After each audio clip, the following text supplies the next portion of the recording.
और दूसरी है अदिति।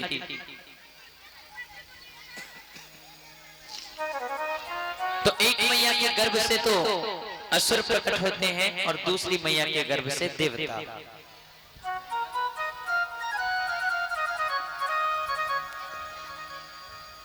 एक बार की बात है महाराज कि दिति मैया के मन में ये भाव उठा कि मेरी बहन अदिति के तो समस्त देवता पुत्र हैं, किंतु मेरे कोई संतान नहीं,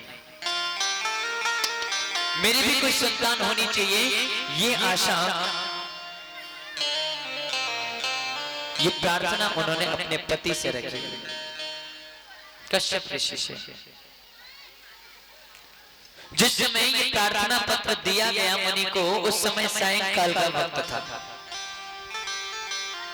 तो कश्यप मुनि ने उस समय मैया दिति से कहा कि देवी ये समय गर्भाधान के लिए उचित नहीं है।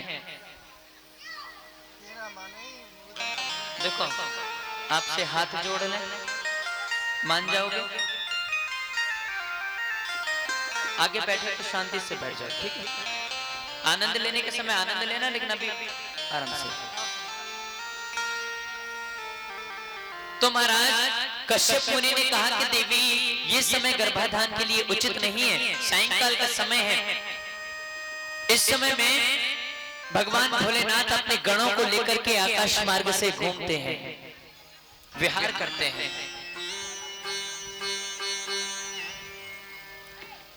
और जो भी स्त्री इस समय गर्भ धारण करती है, उसके गर्भ पर भगवान भोलेनाथ के गणों का, भूत प्रेतों का, पिशाचों की छाया पड़ जाती है। इसीलिए देवी ये समय गर्भ धारण करने के लिए उचित नहीं है। मैया ने जिद करी और कश्यप महाराज को मैया की जिद के आगे झुकना पड़ा, क्योंकि महाराज दो प्रकार की हठ ऐसी होती हैं जिसके सामने एक बार को पुरुष को झुकना पड़ता है। पहली होती है त्रिया हठ और दूसरी होती है बाल हठ। अब आप अपने बालक को कहीं मेला घुमाने ले जाते हो,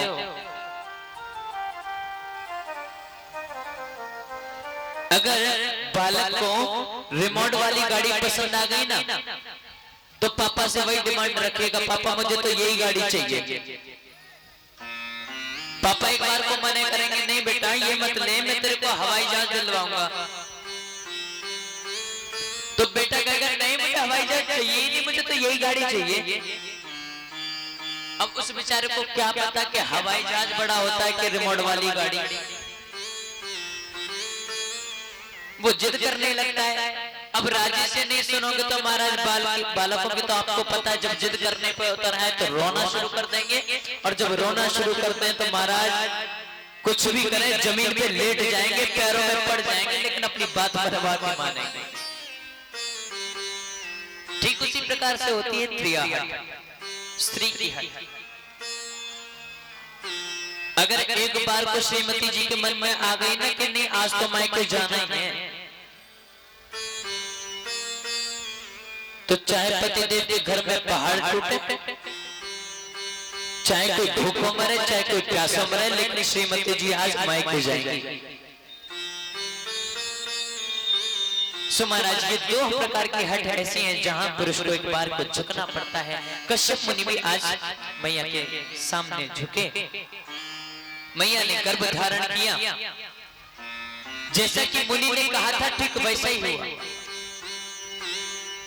मैया के गर्भ में जो बालक ने स्थान लिया, उन पर भूत प्रेतों की, पिशाचों की छाया पड़ गई, जिससे कि वो असुर हो गए।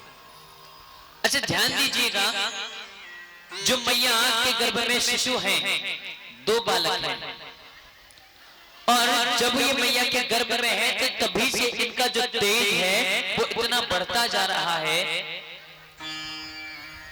इतना बढ़ता जा रहा है कि महाराज इनके तेज से तो देवता भी परेशान होने लगे। सारे देवता मिलकर के गए ब्रह्मा जी के पास, और ब्रह्मा जी से जाके पूछा महाराज एक बात बताओ मैया यति के गर्भ में ऐसे कौन से बालक हैं कि जिनके तेज से हमें अभी से पीड़ा हो रही है, अभी से कष्ट हो रहा है। तो ब्रह्मा जी कहने लगे कि देवताओं, मैया यति के गर्भ में जो दो बालक हैं ये कोई और नहीं, ये भगवान विष्णु के वैकुंठ धाम के दोनों द्वारपाल हैं, जय और विजय। देवताओं ने पूछा महाराज ये असुर कैसे बन गए? तो ब्रह्मा जी बताने लगे कि महाराज एक बार की बात है, सनकादिक ऋषि वैकुंठ में भगवान के दर्शन करने के लिए पहुंचे और जिस समय वो वहां पहुंचे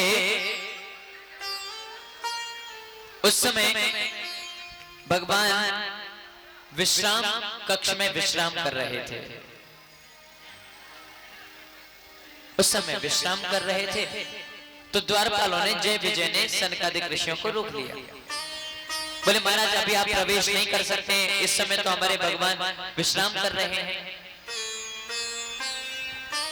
सनत कुमारों ने अंदर जाने के लिए बार बार प्रार्थना की, जय विजय ने बार बार रोका। तो महाराज आज सनत कुमार जी को क्रोध आ गया और क्रोध में आकर के उन दोनों को शाप दे दिया कि तुम हमें हमारे प्रभु से मिलने से रोकते हो, तुम ये आसुरी प्रवृत्ति के कार्य करते हो, तो हम तुम्हें शाप देते हैं कि तुम्हारा जो अगला जन्म हो वो असुर ही बन जाओ। असुर बनने का शाप इनको मिल गया। आज ये वही दोनों जय और विजय हैं जो आज मैया यति के गर्भ में है।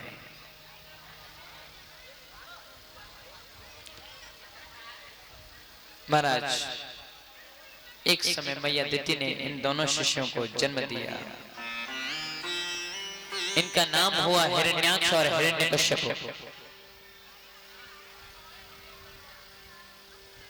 एक बार की बात है कि हिरण्याक्ष ने पूरी भूमि को पाताल में चुरा करके ले गया और पाताल में जाकर के स्थापित कर दिया। समस्त देवता घबराने लगे। महाराज जाकर के ब्रह्मा जी के पास पहुंचे हैं और ब्रह्मा जी से जाकर प्रार्थना करी, प्रभु हिरण्याक्ष नाम का राक्षस इस भूमि को, इस पृथ्वी को पाताल में ले गया है। अब किसी प्रकार से इस भूमि को आप पाताल से निकलवाइए। ब्रह्मा जी ने देवताओं को सांत्वना दी कि स्वयं भगवान इस कार्य को संपूर्ण करने के लिए आएंगे। तभी महाराज ब्रह्मा जी को छींक आती है और उस छींक के समय ब्रह्मा जी के नासिका से, नाक से एक छोटा सा कीड़ा निकलता है। वो जैसे ही सामने आकर गिरता है तो महाराज वही एक कीड़ा एक बड़े से शूकर का रूप धारण कर लेता है और ये कोई और नहीं, यही वो 12 भगवान हैं जो आज अवतार लेकर के आए हैं उस हिरण्याक्ष का उद्धार करने के लिए और भूमि को वापस लाने के लिए।